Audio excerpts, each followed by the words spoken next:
Pledge of Allegiance. I pledge allegiance to the flag of the United States of America and to the republic for which it stands, one nation, under God, indivisible, with liberty and justice for all.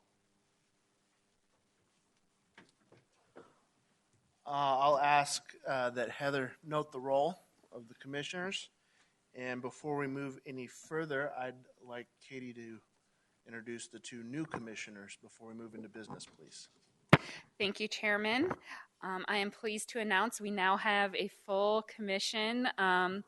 On Monday night, the City Council appointed Janet Keys and Shelley Milton to the commission. Janet's a resident of Pebble Creek, and Shelley's a resident of Cottonflower. So again, bringing some more diversity, I think, to the commission and some of the different neighborhoods. And we had a chance to meet with them both and give them a little bit of training. And I know they're both very enthusiastic, and we're really excited to have them here. Thank you, Katie, and welcome. Thank you. At this time, we'll move into the minutes. I need approval of the Planning and Zoning Commission meeting minutes held May 18th, 2016. Mr. Chairman, I move that we approve the minutes for the May 18th meeting. Is there a second? A second. Moved by Commissioner Kish, seconded by Commissioner Maloney. Is there any discussion? Seeing none, all those in favor signify by saying aye. Aye. All those opposed? Motion carries. At this point in time, is there any members of the audience that would like to address the Planning and Zoning Commission on a non-agenda item? None? Any ex parte communication from any members on the commission? I have no old business on the agenda. We'll move right into new business and the public hearing. I'll open the public hearing on the Goodyear Assisted Living Residence PAD, and I'll ask Steve to go ahead and present on that.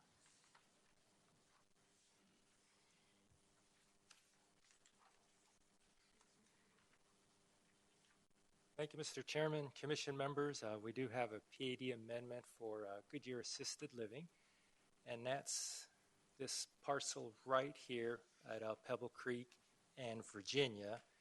The aerial doesn't show it, but we do have an assisted living facility here. Surrounding the parcel, we have Rio Paseo here, existing single family. To the north and to the west, Pebble Creek. To the south, across Virginia, we have future commercial areas here. This parcel here, zoning was approved in 2001. It's part of the Goodyear Planned Regional Center. This parcel is all designated for court home development. Since that time, we had the development of an APS substation here, and then in 2013, we had a PAD amendment to allow assisted living within Parcel 12. So they took up about this 5 acres here for that existing facility. Again, this is the assisted living facility. This piece here still remains zoned for court home development. Back in 2013, when the PAD amendment did come through, both the PAD amendment, the narrative itself, the text, and then the ordinance that subsequently got adopted referenced a north building setback of 55 feet. And basically, that was from this point here, northern point of the building, to this property line. The text and ordinance at 55 feet. And what you had was a site plan included with the PAD submittal that showed it at 35 feet. Unfortunately, there was an error that occurred. 55 feet got adopted to the ordinance. However, site plan was approved at 35 feet. The building and engineering plans were approved at 35 feet, and the building got approved with a building setback of 35 feet from this north property line. So tonight's action is purely just to correct that error. The intention was 35 feet. Unfortunately, we did not correct that in the ordinance. So what we're doing tonight is recommending a PAD amendment to revise that existing ordinance, adopt a new ordinance that basically corrects that error, changes that north building setback from 55 feet to 35 feet. Otherwise, there are no other changes proposed to the ordinance, to the PAD, no changes to the site configuration or the operation of the facility. Again, this is purely just to correct an error that unintentionally occurred. Because we adopted it through ordinance and it became part of the ordinance, we do have to do this formal action. As part of that, we did notice this to surrounding property owners within 500 feet. To date, staff has not received any comment or opposition to this PAD amendment. With that, Mr. Chairman, we are recommending approval of this PD amendment request. Staff is available for questions. The applicant is also here for any questions. Any questions for staff? Mr. Chairman, can I add something to that? Yes, Chris. To Steve's presentation, in terms of for any citizens here or at home who may be watching, the facility, and Steve, correct me if I misspeak, is not proposed to be enlarged or anything with this PAD amendment. This is merely changing and correcting that setback error that was included, that was discovered as a result of a title search, probably from some financing the owner may want to do, or maybe a sale or some type of real estate transaction. So there is no physical change that's proposed on the property at this point in time. What you see out there today is what you'll get out there if you approve this. Thank you. Any questions for staff after that? Would the applicant like to address the commission? Is there any questions for the applicant? All right, seeing none at this time, is there anyone in the audience that would like to speak, or do we have any speaker cards on this item? If you want to come forward, sir, and you can fill out the card afterwards and turn that into the staff. I believe we have, it's a 3-minute time limit. And if you will give us your name and address for the record. Yes, my name is Patrick C. Murphy. I reside at 2752 North 162nd Avenue, Goodyear, Arizona. I'm a 10-year resident of Pebble Creek. I'm a little upset this meeting at this time because most of our neighbors are gone. They're snowbirds, and so a lot of them are opposed to the whole project, would have attended to register their complaints. I have one quick question. Is the thing a done deal? Have you already approved it to go through, or the whole plan? As a city council? I'll defer to Katie to that, but I believe that this is just a change to what has already been approved, correct? Thank you, Chairman, members of the commission, and we'll stop the timing on this too. I do want to make sure that we are talking about the same property. We did get word that there may have been some information provided to residents of Pebble Creek. You might remember, Commission, that there's another assisted living facility that is in process of being reviewed at Clubhouse Drive and Pebble Creek Parkway.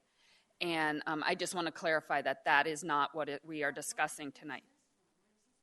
This one is located, it's existing. It's called The Groves, and it's right on Pebble Creek Parkway and Virginia. Is that Virginia? Yeah. Okay, that clarifies it. We're opposed to the one going next to Robeson's development, the one in Pebble Creek, and I know many of our neighbors are opposed to it, and so I told the ones that are out of town, I talked to them on the phone, and I said, well, I'll go and once again register our concerns about that project, but I will draw my comments. Yeah, we apologize for any confusion. We did double check it.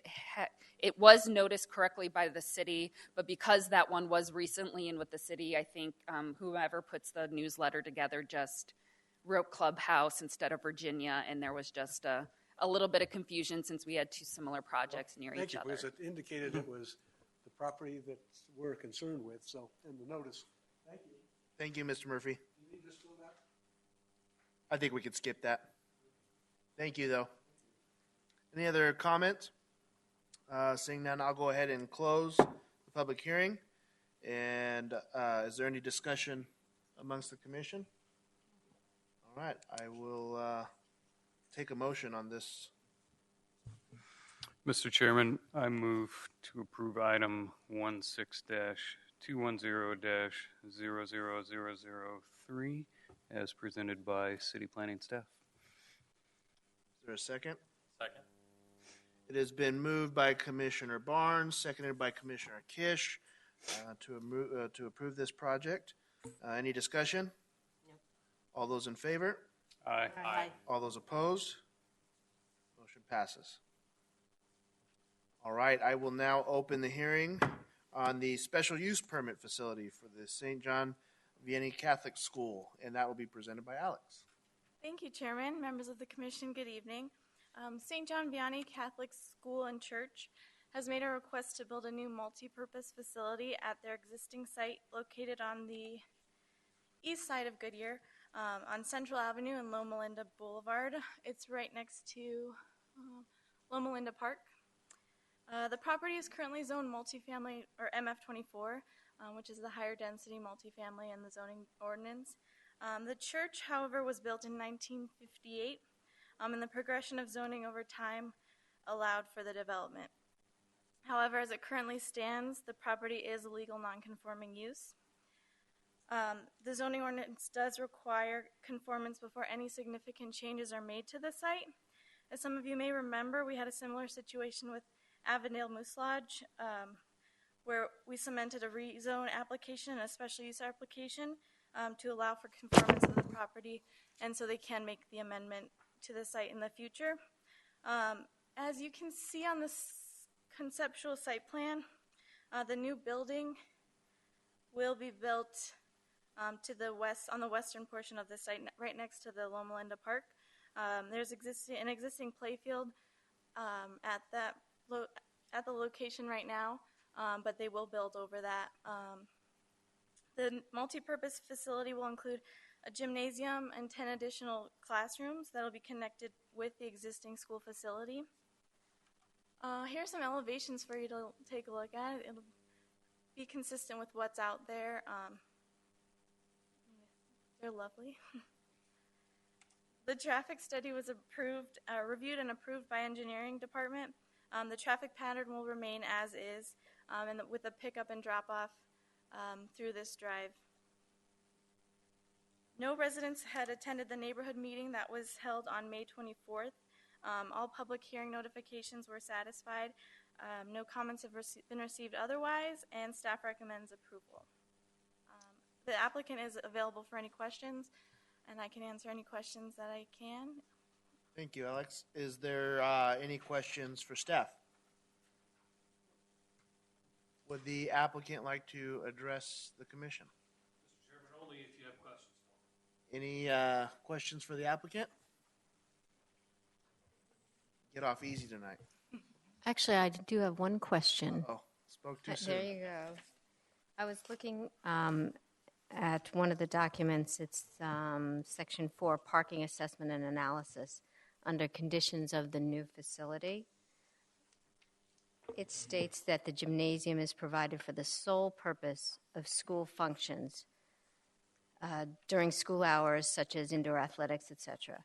And then in the next paragraph, it says the largest single parking demand is the church or the gymnasium when the gymnasium is utilized for after-school events or other community events.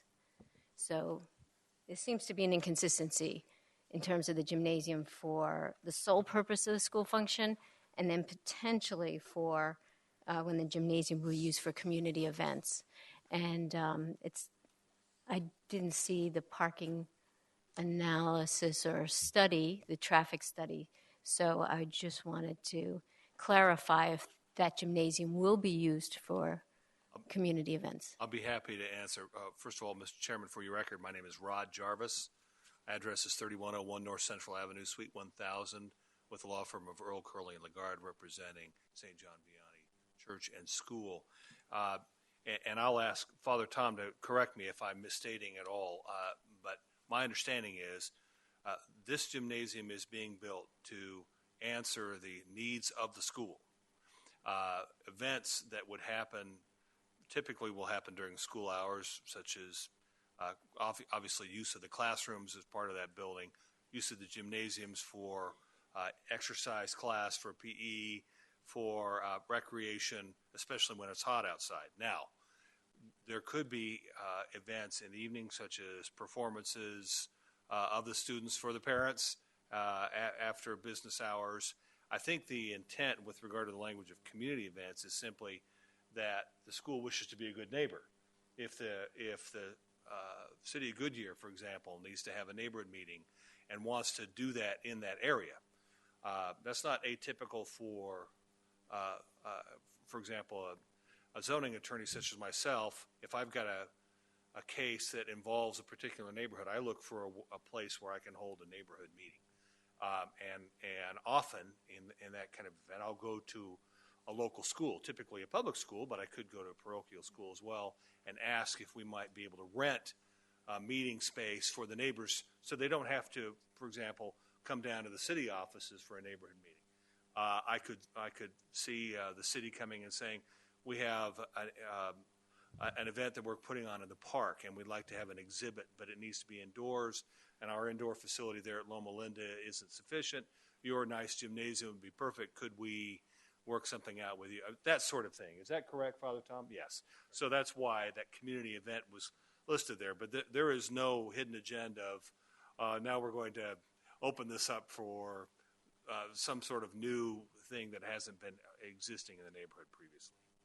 This is just a school being nice to its neighborhood. Thank you. Yes, Alex. I do want to also clarify that we did ask the applicant to include in the narrative that because since the traffic study was not provided, is a larger document. The clarification that it does not add or create more parking requirements is just to denote that the church and the school aren't going to be used at the same time. Sometimes if you have a church event, since they won't be at the same time, there won't be an excess of parking. Hopefully that answers your question. Thank you, Alex. Any further questions for staff or the applicant? Seeing none. Any speaker cards? Anyone from the audience? Seeing none, I will close the public hearing and ask for a motion.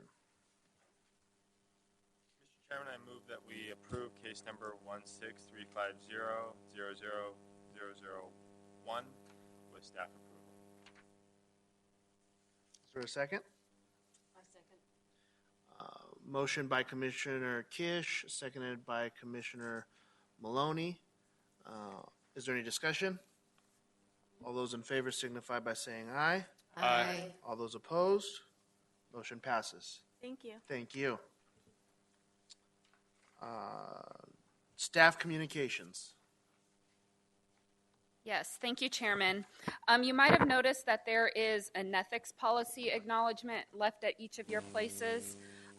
Each year, the city clerk asks that you sign this. So the new commissioner should have just received a book, and you can sign that, and at the next meeting, turn that back into staff, and we'll make sure the clerk's office gets it. If you happen to stop by City Hall sometime, you can also drop it off at the clerk's office yourself if you'd prefer.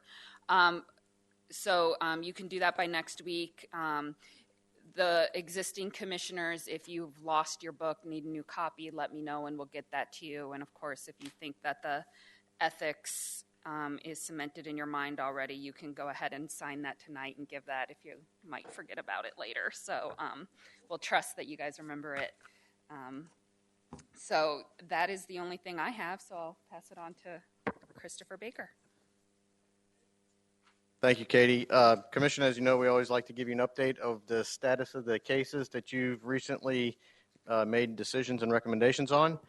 At the last meeting in May, you all considered and recommended approval of the Lucero PAD amendment up at Australia Mountain Ranch. That was considered by the City Council this past Monday. The Council tabled it until June 27th. In order to come to a greater understanding of some potential fire service concerns and demands. Staff is currently working with internally with our internal colleagues and departments in order to appropriately address those concerns that the council has. So that will be coming back up before the council on June 27th. Additionally, some of you have asked the status of Compass Church in the past, and that is coming up again in front of the City Council on June 27th. We did give notice back to the community and the citizens so that they're aware of the pending action by the City Council on Monday, June 27th. That'll be an important day. It's a quite big City Council agenda. And I'd also like to share with you one thing. The Planning Division recently took its first ever what we call advance, which other people call it a retreat, but we like to move forward, not backwards. So what we did is, as far as staff people, was Katie and I collaborated, and the city is really blessed to have a lot of really talented and creative people in the Planning Division. Steve and Alex, Joe and Karen. But there's also some great opportunities here that face Goodyear. As you know, we're only about 10% built out. And there's some really fantastic opportunities just in front of us that we really wanted to get out to sort of remove the distractions from our daily work lives, if you will, and go think creatively about how we could positively impact the city in the relatively near term. So we divided up into two teams to look at two different projects. One of the projects was what we call West Goodyear, which is La Privada, El Cedro area, all the way up to the interstate. So essentially from the Gila River all the way north to I-10, Perryville on the west, and Cotton on the east. That's West Goodyear. And then the other area that we focused in on was the area around the ballpark, the city center, the employment area around that's considered by the airport there as well. And so we broke into two teams and really thought creatively about how we could not only help create an atmosphere for further economic development, but also do some really creative planning type things to differentiate Goodyear as a really fantastic place, which we know we are, but not just become like any other place. So we're working on these two projects. We are actually, the planning teams are going to make a presentation of the work product to the City Council on this Monday night. And then our thought is to make a very similar presentation to you all at the next Planning Commission meeting that we have in July. So you'll see that. Hopefully we'll get some policy direction from the council and then come to you for some additional support and creative ideas. It's really fantastic creative stuff. I'm not taking any credit for it. It's these fantastic people that did it. So we're really hoping to cement the future of Goodyear into something greater than how we found it. So thank you for giving your time, and we thank you to the newly appointed commissioners. I did just want to add one more thing, just since we do have new commissioners. The staff communication time, we like to give updates, but just a reminder that it's also a time for the commissioners. If there's anything you wish to bring up, we can't have discussions, but if you want to bring something up, ask for something to be put on next month's agenda, share some activity or community event coming up that might be development planning related. Please feel free to share that with the group as well. And I hope everyone has a happy 4th of July holiday. Does Steve still have to deal with are you presenting on the church thing next commission meeting? Yes. All I got to say is keep up the good work, Steve. We're behind you. That is not an easy task, and I appreciate all the work you did on that one. So. Any questions? Yeah, and if I can just augment on that one more second, Mr. Chairman, if you'll indulge me, is after the council makes their ultimate decision, we'll give you a much more thorough briefing in terms of the effort that went into it and the outcome. Good. Any other questions for staff or anything? Yes. Thank you, Mr. Chairman. I just want to thank Heather and staff for getting us the materials last week. It's extremely helpful not to get it in the same business week as the meeting is held, and I know you strive to do that, but I just wanted to acknowledge that and appreciate that, and for the excellent content of the materials that we're able to review in advance to make these meetings go more smoothly. I appreciate that. Anything else? With that, meeting adjourned.